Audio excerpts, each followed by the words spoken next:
मुझे बताया गया था कि गुजरात में इतना डरा के रखा हुआ है व्यापारियों को, इतना डरा के रखा हुआ उद्योगपतियों को कि अगर आप कोई टाउन हॉल करेंगे तो कोई हिम्मत नहीं करेगा आने की। एक बार ये लगभग साल भर पहले मेरे को सूरत की एक एसोसिएशन ने बुलाया, सब कुछ फाइनल था, उन्होंने हॉल भी बुक कर लिया, सब कुछ हो गया। लेकिन जिस दिन मुझे जाना था उसके एक दिन पहले मेरे पास मैसेज आया कि हमारे हॉल की बुकिंग भी कैंसिल करवा दी, हमें धमकी दी जा रही है। लेकिन आज इतनी भारी संख्या में आप सब लोग आए, मैं आपका तहे दिल से शुक्रिया अदा करना चाहता हूं।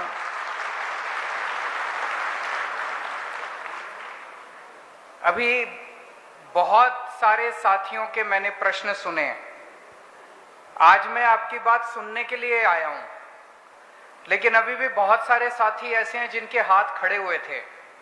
मेरी आप लोगों से विनती है, जिन जिन लोगों को बोलने का मौका नहीं मिला और वो बोलना चाहते थे, आप अगर मुझे लिख के भी देंगे, हमारे पार्टी के यहाँ पे कार्यकर्ता हैं, अगर लिख के देंगे मैं एक एक पढ़ूंगा, चाहे आप गुजराती में लिख के दें, मैं ट्रांसलेट करवा लूंगा, लेकिन एक एक मैं पर्सनली पढ़ूंगा और उसके ऊपर हम कुछ ना कुछ।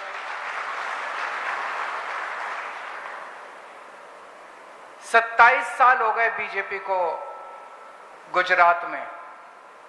मैं समझता हूं कि इनके नेताओं ने व्यापारियों के साथ अभी तक खूब मीटिंग्स की होंगी, लेकिन उन मीटिंग्स के अंदर एक तरफा भाषण होता है। कभी सुनवाई की उन्होंने इस तरह से जैसे आज हमारी सुनवाई हो रही है? कभी सुनवाई नहीं हुई। आज एक अच्छी चीज ये है, ये इतने सारे टीवी कैमरा वाले आए हुए हैं और ये सारे थोड़ा बहुत तो चला ही रहे होंगे जितना भी इनको मौका मिलेगा।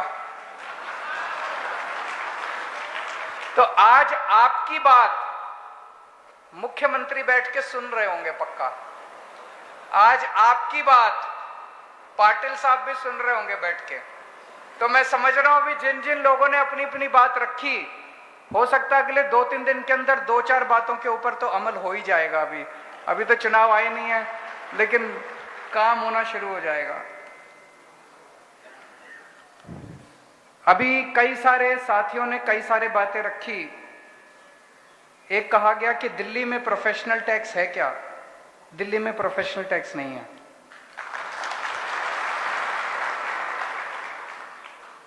एक साथी हैं जिन्होंने भ्रष्टाचार के कई सारे इंसिडेंट्स बताए।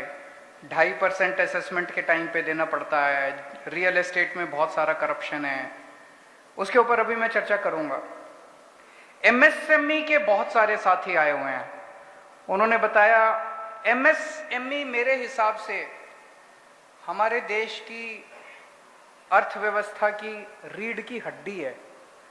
इसे जितना ज्यादा बढ़ाया जाएगा उतना ज्यादा देश आगे बढ़ेगा।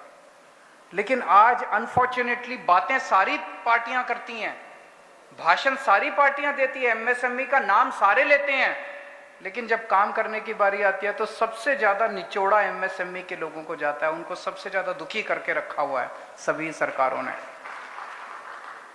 मैं बिल्कुल सहमत हूं। अभी यहां पे किसी ने बोला कि एमएसएमई को उसी तरह के बेनिफिट्स मिलने चाहिए जो एक्सपोर्ट इंसेंटिव्स के नाम पे एक्सपोर्ट सेक्टर को दिए जाते हैं। मैं पूरी तरह से आपसे सहमत हूं। जीएसटी, जिस तरह से एमएसएमई सेक्टर के ऊपर जीएसटी बढ़ाया जा रहा है, जीएसटी के ऊपर अभी मैं विस्तार से चर्चा करना चाहता हूं। मैं पहले इनकम टैक्स में कमिश्नर की नौकरी करता था, तो थोड़ा टैक्स वैक्स ज्यादा आता है मेरे को इन लोगों से। एक साथी ने बताया कि सोलर के ऊपर पहले बोले कि सब्सिडी देंगे, फिर अब सब्सिडी दे नहीं रहे, काफी सारी कैपिटल लॉक्ड है, उसकी वजह से अब कह रहे हैं एग्जिट कर जाओ। तो अब कैसे एग्जिट करे? जिसका पैसा फंस गया वो एग्जिट कैसे करेगा? एमएसएमई सेक्टर को बिजली सस्ती मिलनी चाहिए, बिल्कुल मिलनी चाहिए। हो सकता है क्या? बिल्कुल हो सकता है। मैं बताऊंगा कैसे हो सकता है। जीएसटी को बड़ा जटिल बना दिया इन लोगों ने। वहां पे एक साथी ने अच्छा सुझाव दिया, इसको मैं दिल्ली में जाके लागू करूंगा। उन्होंने कहा कि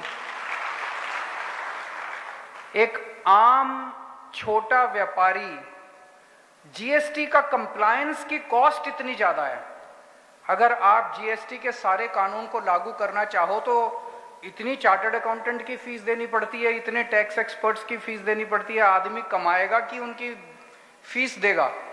तो अगर सरकार कई सारे एक्सपर्ट्स को रख ले अपने पास और वो फ्री में एडवाइस देना चालू करे तो उससे काफी फायदा हो सकता है। एक अच्छा सुझाव आया। एक पता चला कि ट्यूबवेल के ऊपर अब 10,000 रुपए रजिस्ट्रेशन फीस कर रहे हैं। एपीएमसी को लेके, जीएसपीसी को लेके कई सारे सुझाव आए। सबसे पहले जीएसटी की बात करते हैं। कौटिल्य जो है, जिसने अर्थशास्त्र किताब लिखी थी, उन्होंने एक बड़ी अच्छी बात लिखी थी अपनी किताब में कि टैक्स इस तरह से लिया जाना चाहिए। एक राजा को अपनी जनता से ऐसे टैक्स लेना चाहिए कि उसे पता भी ना चले कि टैक्स ले लिया। जैसे एक मधुमक्खी अपने छत्ते से शहद निकालती है, उसे पता भी नहीं चलता शहद निकल गया। जैसे एक मधुमक्खी अपने छत्ते से शहद निकालती है, उसी तरह से टैक्स लिया जाना चाहिए। जीएसटी इतना कॉम्प्लिकेटेड है, इतना कॉम्प्लिकेटेड है, इतना कॉम्प्लिकेटेड है। मैं कई मेरे दोस्तों को जानता हूं, छोटे छोटे व्यापारियों को, जिनका जीएसटी की वजह से धंधा बंद हो गया, क्योंकि वो जीएसटी नहीं कर पा रहे, तो धंधा ही बंद कर दिया उन लोगों ने। ऐसे टैक्स सिस्टम का क्या फायदा जो धंधा ही बंद कर दे, जो व्यापारी बंद कर दे।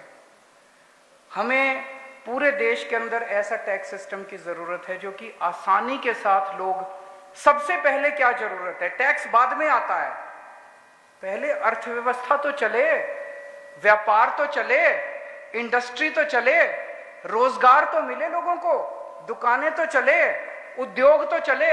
उद्योग ही नहीं चलेंगे, इंडस्ट्री नहीं चलेगी, दुकानें ही नहीं चलेंगी और कहेंगे टैक्स दो पहले, टैक्स दो पहले। टैक्स कहां से देगा आदमी? ये जो पूरा जीएसटी बनाया गया, ये बहुत ज्यादा कॉम्प्लिकेटेड है। और बनाने के बाद ये जो यूनिफॉर्म पूरे देश के अंदर एक जैसी चीजों के ऊपर एक जैसा टैक्स, ये भी सही नहीं है। हमारे देश के अंदर गुजरात की अर्थव्यवस्था अलग है, देश की अलग है, इसकी अलग है, वहां पे अलग हो सकता है एक चीज के ऊपर, यहां टैक्स लगाना हो, वहां ना लगाना हो। मैं पर्सनली इस पूरे सिस्टम के पक्ष में नहीं हूं। ये पूरा का पूरा जो सिस्टम, इतना कॉम्प्लिकेटेड सिस्टम, इसको सिंप्लीफाई करने की जरूरत है ताकि व्यापारी और उद्योगपति आराम से टैक्स दे सकें। मैं आपको दिल्ली का उदाहरण देता हूं। एक माहौल यह बना दिया गया देश के अंदर कि व्यापारी चोर है। ऐसा माहौल बनाते हैं कि व्यापारी टैक्स नहीं देना चाहता, उद्योगपति टैक्स नहीं देना चाहता। व्यापारी ईमानदारी से टैक्स देना चाहता है। 99% लोग ईमानदारी से टैक्स देना चाहते हैं, ईमानदारी से अपना धंधा करना चाहते हैं। 99% लोग उद्योगपति अपना टैक्स देना चाहते हैं, ईमानदारी से देना चाहते हैं, लेकिन उन्हें देने का मौका नहीं दिया जाता।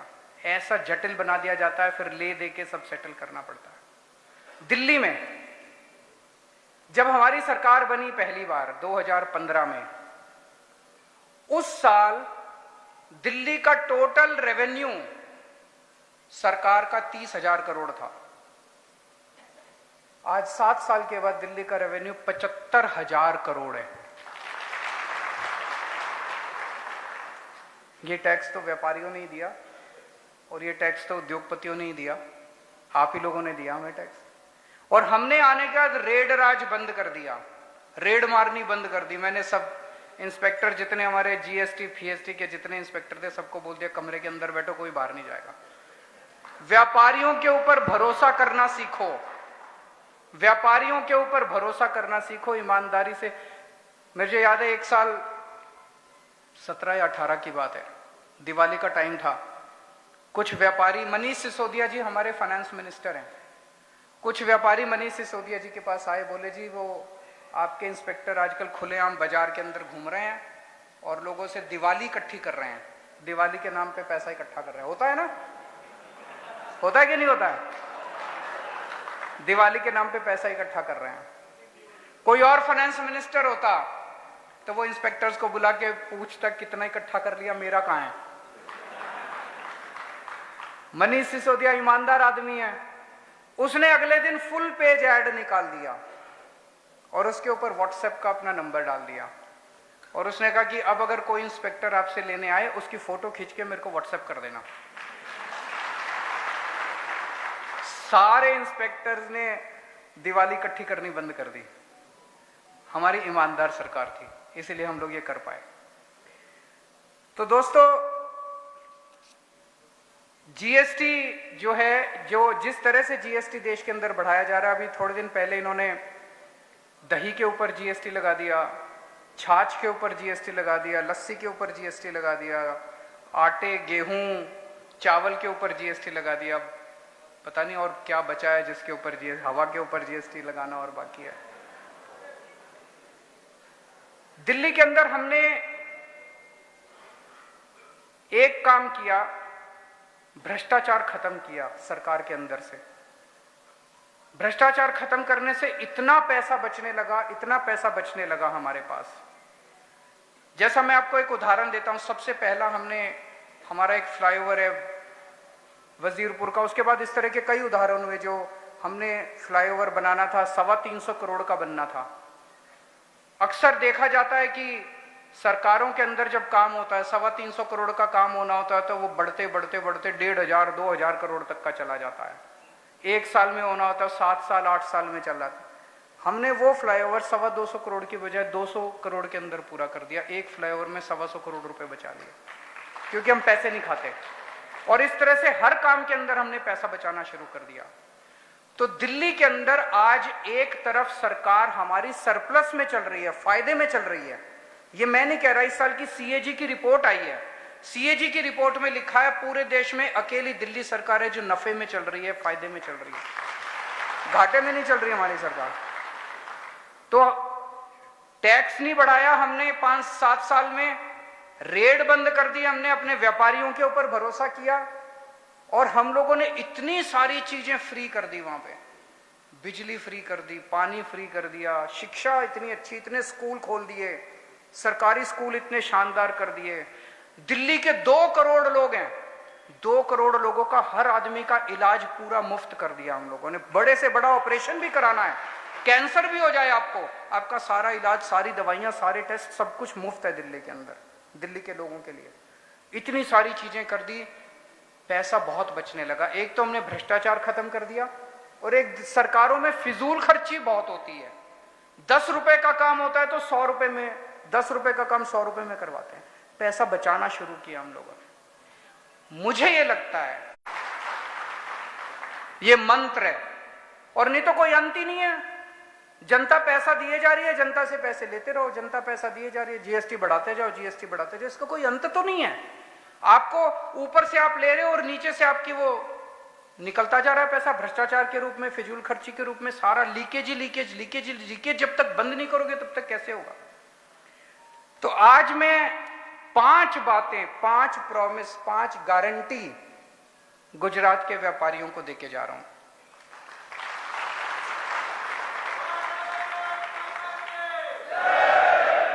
पहली चीज, डर का माहौल खत्म करेंगे। अभी पूरा हर व्यापारी डरा हुआ है, हर उद्योगपति डरा हुआ है, ऐसा डर का माहौल है। डर का माहौल खत्म करेंगे। निडरता के साथ, शांति के साथ आप अपना अपना व्यापार करें। आप फलें फूलें, आप फलेंगे, आप फूलेंगे तो गुजरात की तरक्की होगी, देश की तरक्की होगी। तो सबसे पहले डर का माहौल खत्म करेंगे। दूसरी चीज, इज्जत देंगे। हर व्यापारी सबसे ज्यादा इज्जत का भूखा होता है, हर उद्योगपति सबसे ज्यादा इज्जत का भूखा होता है।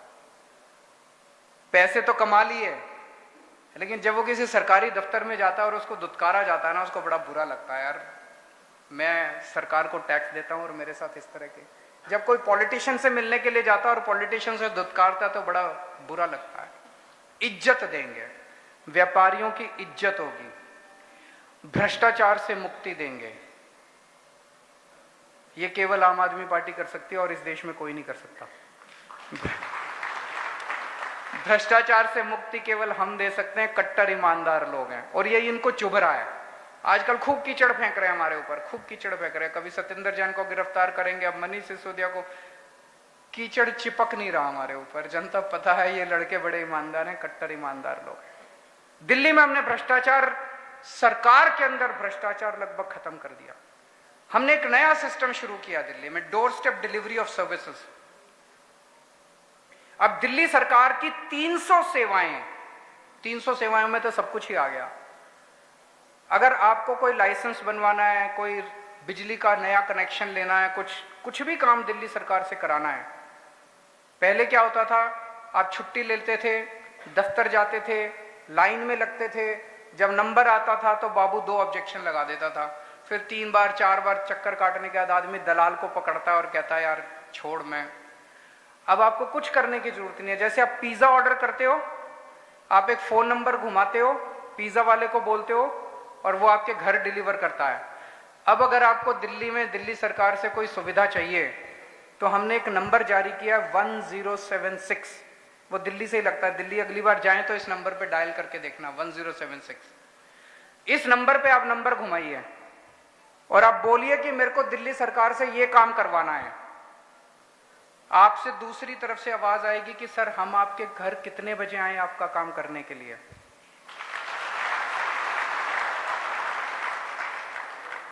कभी सुना था कि सरकार आपसे टाइम मांगती है आपके काम करने के लिए? मान लीजिए आप कहते हैं कि मैं तो दफ्तर से लेट आता हूं, रात को 10 बजे आना।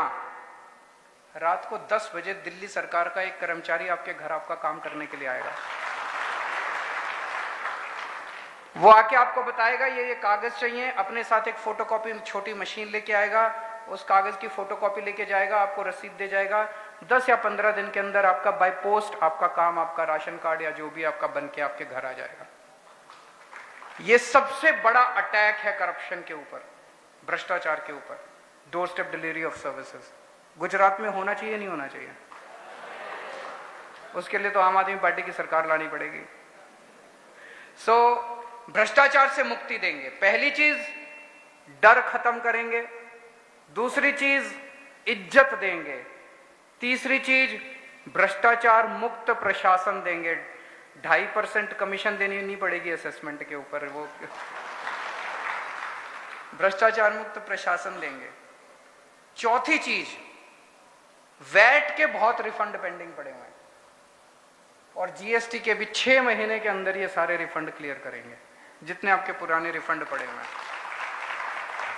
और आपके साथ बैठ के जीएसटी का जो पूरा प्रोसेस है, एक तरफ हम केंद्र सरकार के साथ बात करके उसको सिंप्लीफाई कराने की कोशिश करेंगे, लेकिन अपने गुजरात के अंदर जो जो बंद पड़ सकता है इसको सिंप्लीफाई करेंगे। जीएसटी के पूरे प्रशासन को प्रो पीपल बनाएंगे, ताकि ये सारा प्रशासन जटिल क्यों बनाया जाता है? इतना जटिल इसलिए बनाया जाता है कि आदमी थक हार के पैसे चढ़ावा चढ़ा के जाए।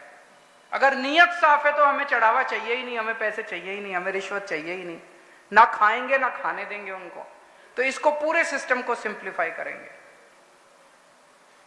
अभी बहुत सारी आप लोगों ने समस्याएं बताई, एपीएमसी की, जीएसपीसी की, 10,000 रजिस्ट्रेशन लेते हैं, बहुत सारी।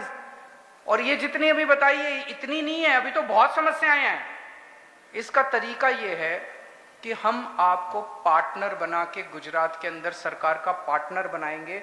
एक ऐसी बॉडी बना देंगे सरकार के लेवल पे जिसमें हर सेक्टर से, एमएसएमई के हर सेक्टर से, बड़ी इंडस्ट्री, हर सेक्टर से कोई ना कोई प्रतिनिधि होगा। आपकी जो समस्याएं होंगी उस समस्याओं का समाधान आप बताओगे, सरकार उसको लागू करेगी। जितनी समस्याओं का समाधान आप बताओ, सब सरकार उसको लागू। आपको एक पार्टनर के रूप में। तो 5 चीजें, डर खत्म करेंगे, इज्जत की जिंदगी देंगे, भ्रष्टाचार खत्म करेंगे, सारे वैट के रिफंड 6 महीने के अंदर खत्म, और जीएसटी को सिंप्लीफाई करेंगे, और आपको पार्टनर के रूप में साथ लेके चलेंगे। दिल्ली में जब हमारी सरकार बनी, दिल्ली के व्यापारियों को कहते थे ये बीजेपी का वोट बैंक है। आज आप दिल्ली में किसी व्यापारी से फोन करके पूछ लो, मुझे वोट मत देना। इतनी बड़ी बात कोई नहीं कह सकता, इतनी बड़ी बात कोई नहीं कह सकता। दिल्ली में आप फोन करके अपने दोस्तों रिश्तेदारों से पूछ लो, अगर वो कहें कि दिल्ली में आम आदमी पार्टी की सरकार ठीक नहीं चल रही, मुझे वोट मत देना। लेकिन अगर वो कहें कि दिल्ली में हमारी सरकार अच्छी चल रही है, तो एक मौका तो बनता है हमारा भी यहाँ पे गुजरात में। एक मौका देके देखो, अगर पसंद नहीं आए, जो जो बातें हम कह रहे हैं 5 साल में अगर हम पूरी ना करें, तो अगली बार आपसे वोट मांगने नहीं आऊंगा। मैं फिर से आप सब लोगों का बहुत बहुत शुक्रिया अदा करना चाहता हूं। आप इतनी भारी संख्या में आए। माफ़ी मांगता हूं कि हम लेट हो गए, कई सारे कारण हैं लेट होने के, लेकिन आपसे मैं तहे दिल से माफ़ी मांगता हूं और शुक्रिया अदा करता हूं कि आपने इतना इंतज़ार किया। Thank you so much.